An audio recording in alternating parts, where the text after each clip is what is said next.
नमस्ते साथियों, share subscribe की रिक्वेस्ट के साथ दिवाली के बाद नए टॉपिक पर आता हूं। वो है बिहार का चुनाव। साथियों, बिहार एक ऐसा राज्य है जिसका नाम सुनते ही अजीब सी भावना आती है। भावना क्या आती है कि एक ऐसा राज्य जहां गरीबी है, भ्रष्टाचार है, अव्यवस्थाएं हैं, अराजकता है, रंगदारी, किडनैपिंग इंडस्ट्री है। आप कहीं पर उतरे तो लूट लिए जाएंगे, पलायन है। इतनी सारी समस्याएं एक साथ आपके दिमाग में आती हैं और जगहों पर थोड़ी बहुत हैं। हमारे उत्तर प्रदेश में पहले थी, वो धीरे धीरे ठीक हो रही हैं, लेकिन बिहार की समस्याएं सुलझने का नाम नहीं ले रही। देखिए, 15 साल लालू यादव का जंगल राज रहा। वो जंगल राज नहीं था साथियों, वो जंगल से कहीं ज्यादा खूंखार राज था, जिसमें सुनने में आता है कि मुख्यमंत्री के घर से रंगदारी सेट होती थी। किस तरह से बलात्कारियों और बंदूकधारियों, माफियाओं का राज होता था, मतलब क्या क्या नहीं होता था। अब इन इश्यूज पे साथियों कोई जना एड्रेस नहीं कर रहा है।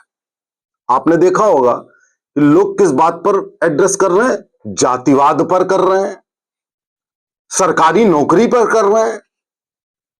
अब आप देखिए, नवी फेल आदमी जो एक ऐसे दुर्दांत अपराधी माफिया के लड़के को टिकट देता है, एक को नहीं जाने कितने माफियाओं को टिकट दे रहा है, वो आदमी वादा कर रहा है जनता से कि हम साथ सरकारी नौकरी देंगे। वो आदमी जो नौकरी के बदले जमीन के स्कैम में अभियुक्त है, जिसके ऊपर कोर्ट केस चल रहा है, जो भ्रष्टाचार का प्रतीक पूरा परिवार है, वो बिहार के लोगों से वादा कर रहा है कि हम नौकरी तुम्हें देंगे, और बहुत सारे लोग उस पर यकीन भी कर रहे हैं।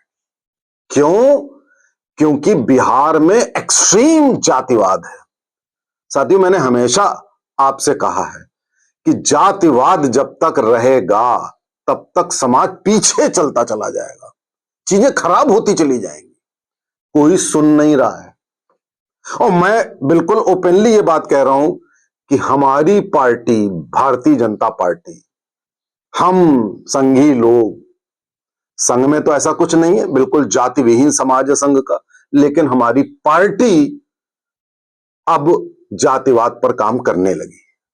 हमारी टीआरपी नहीं है, लेकिन अब हम भी टिकट का बंटवारा भी वैसे ही करने लगे हैं कि अकेले दलित भी नहीं बोलते हैं, दलित तो महादलित तो पिछड़ा तो अति पिछड़ा तो ये तो जाटो तो नॉन जाटो, मतलब ऐसा क्लासिफिकेशन करके बर्बाद कर दिया है सामाजिक ढांचा जिसकी आप कल्पना नहीं कर सकते।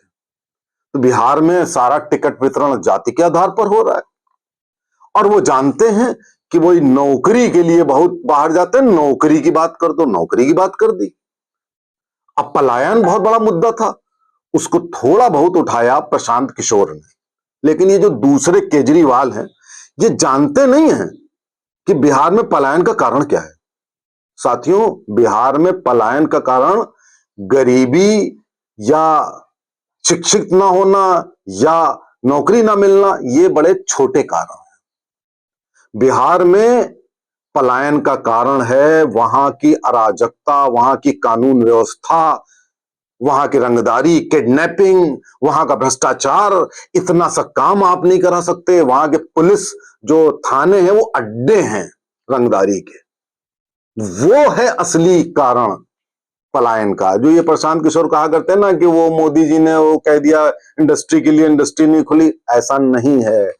बिहार में इंडस्ट्री नहीं ऐसे खोल सकते जब तक कि कानून व्यवस्था ठीक ना हो। नीतीश कुमार ने काम सही किया।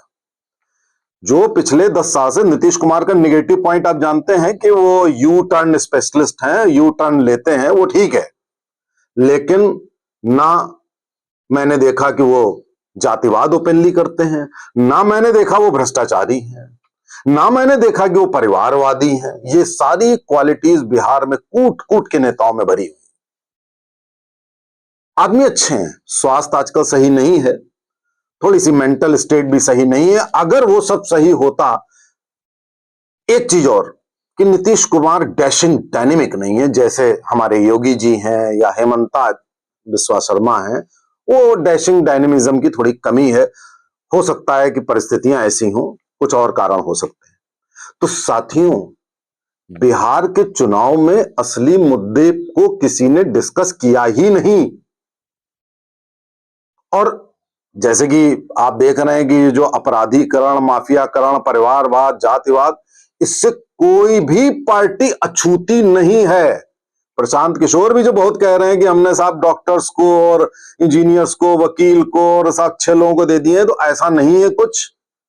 वो भी उसी ब्लॉक के, he is the chip off the same block. Rahul Gandhi की प्रशंसा करते हैं, कभी कभी किसी और की करते हैं, तो वो भी उसी ब्लॉक के हैं। रही बात हमारी पार्टी की, तो साथियों, हमारी पार्टी में भी कई लोगों ने, एक कोई सम्राट चौधरी, अशोक चौधरी, कोई जायसवाल, ये सब इनके बारे में जो बातें निकली हैं, ये तो बहुत कम है। ऑलमोस्ट 90% लोग ऐसे हैं जो शेडी हैं, शेकी हैं, जिनका पास्ट बहुत खराब है, जो किसी का भला नहीं कर सकते सिवाय अपना भला करने के। बिहार में नेताओं के पास करोड़ों अरबों रुपए होते हैं साथियों, और जगह इतने नहीं होते हैं पैसे जितने बिहार में होते हैं। तो कहने का तात्पर्य है कि बिहार में गरीबी है, ये इस बात से मैं बिल्कुल इत्तेफाक नहीं करता हूं। गरीबी आम जनता में है, लेकिन अमीर और गरीब की खाई इतनी ऊंची है साथी कि उसको पाटा नहीं जा सकता। तो बिहार को फिर ठीक किया कैसे जा सकता है? देखिए, हमारी भारतीय जनता पार्टी भी वहां पर लीडर्स क्रिएट नहीं कर पा रही है। अब उसके पीछे कारण क्या है मुझे नहीं मालूम। काश अच्छे लीडर्स क्रिएट कर सकती होती। कुछ लोग हैं, जैसे मुझे ऐसा लगता है कि वो जो राजीव प्रताप रूडी, वो बढ़िया आदमी है, कम से कम माफिया और मवाली और भ्रष्टाचारी और उस टाइप के तो शख्स बिल्कुल ही नहीं है। लेकिन उनको बिहारी कहना, वो ज्यादातर दिल्ली में रहते हैं तो दिल्ली की कल्चर है, तो ऐसे बहुत सारे लोग हैं। बिहार का जो इंटेलेक्ट है वो बिहार के अलावा देश और विदेश में छाया हुआ है। तो ऐसा नहीं हो सकता कि हमारे पास बिहार को सुधारने के लिए लोग ना मिल रहे हो। लोग भी मिल सकते हैं, वहां की कानून व्यवस्था भी सुधारी जा सकती है। और बिहार में एक सीमांचल इलाका है जहां पर साथियों, आपको मालूम है कितनी घुसपैठ हो रही है, कोई चिंता नहीं कर रहा है। बिहार में जनसंख्या सबसे ज्यादा तेजी से बढ़ रही है, घुसपैठ सबसे ज्यादा तेज है। और बिहार में जो सामाजिक ताना बाना, और आप जो देखते हैं आतंकवाद भी है, अपराधी आपराधिक आतंकवाद है, लव जिहाद है, सब कुछ है। तो जो बिहार का चुनाव हो रहा है, अभी हो जाएगा, अभी 6 तारीख को वोटिंग होने जा रही है, और यकीन मानिए कि 60 to 70% कैंडिडेट जो हैं वो जातिवादी, परिवारवादी, माफिया, भ्रष्टाचारी, जो निगेटिव क्वालिटीज हो सकती हैं वो हैं, और उनके शागिर्द भी बने हुए हैं जनता में। तो एक कहावत होती है कि प्रजातंत्र में आपको वैसा ही नेता मिलता है जिसके आप हकदार होते हैं या जिसके लिए आप डिजर्व करते हैं। लेकिन साथियों, कुछ करना तो पड़ेगा। अब 6 तारीख को है, तो आपको कम से कम इनमें से तो बेहतर आदमी चुनना ही पड़ेगा।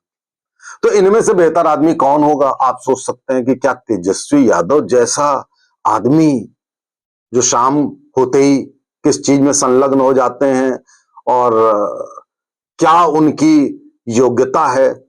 ठीक है, कोई शिक्षा के रूप में नवी फेल हो सकता है, लेकिन कम से कम विजनरी हो सकता है। ऐसे ऐसे लोग हैं जो चौथा पास हैं, जिन्होंने 3-3 हजार पुस्तकें लिखी हैं। ऐसे ऐसे लोग हैं जिन्होंने शिक्षा ही नहीं ग्रहण करी, उनको वेद पुराण और शास्त्र रटे हुए। तो ऐसा नहीं है कि हम नवी फेल कह रहे हैं तो तुरंत आप में से जवाब आ जाता है किसी का, अरे फलाना नवी फेल, फलाना हाई स्कूल है, तुम्हारे पार्टी में भी तो। ऐसा नहीं है साथियों। डिग्री, पढ़ाई की वैल्यू तब ज्यादा कही जाती है जब आप बिल्कुल पैदल होते हो, जब आप विजनरी होते हो, तब उसकी कोई महत्ता नहीं होती है। क्या आपने कभी विवेकानंद की, गौतम बुद्ध की डिग्री देखी थी क्या? वो गौतम बुद्ध बिहार के हैं, वो बिहार तो कौटिल्य का और चंद्रगुप्त मौर्य का इलाका है, क्षेत्र है। तो इसलिए साथियों, कम से कम इनमें से जो बेहतर हो, आपको जो बेहतर लगे, और इनमें से बेहतर जाति के आधार पर नहीं, झूठे वादों के आधार पर नहीं, उनका पास्ट देखो, उनका प्रेजेंट देखो। और जो आदमी पिछले 10 साल से ये जानते हुए कि बिहार की 60 to 70% जनता शराब पीती है, तब भी वो शराब बंदी किए हुए है और चुनाव जीतता आ रहा है नीतीश कुमार, तब भी आपको दाद देनी पड़ेगी। हाँ, आप ये बात कह सकते हैं कि वहां पे इलीगली शराब चलती है, तो इलीगली चलती है तो इसमें सरकार का क्या दोष है भैया? तुम ही तो करते हो, तुम पीते हो तो लोग पिलाते हैं, तो वो जनता भी तो गलत है। तुम सरकार क्या क्या करेगी? एक एक घर में बैठी रहेगी। उस हिसाब से बिहार का ठीक ठाक धीरे धीरे विकास किया है नीतीश कुमार और बीजेपी ने। तो मैं ये तो नहीं कहूंगा कि हम 10 में 10 नंबर वाले हैं, लेकिन अगर दूसरा 10 में 0 या -10 में है, तो हम कम से कम 10 में से 5-6 वाले तो हैं ही। अपने विवेक का इस्तेमाल करिए। सामाजिक परिवर्तन धीरे धीरे होता है, इंतजार करिए, आप बाध्य करिए नेताओं को, इन सारे नेताओं को, चुनाव के समय नहीं, चुनाव खत्म होने के बाद, चुनाव उसके दूसरे दिन से बाध्य कर दीजिए हमारी पार्टी बीजेपी को भी, कि हम परफॉर्म करें, हम बिहार को सही करें। आपका विवेक है, उसको ठीक से इस्तेमाल करिएगा। इस विनती के साथ वीडियो समाप्त करता हूं। नमस्ते, जय हिंद, जय भारत।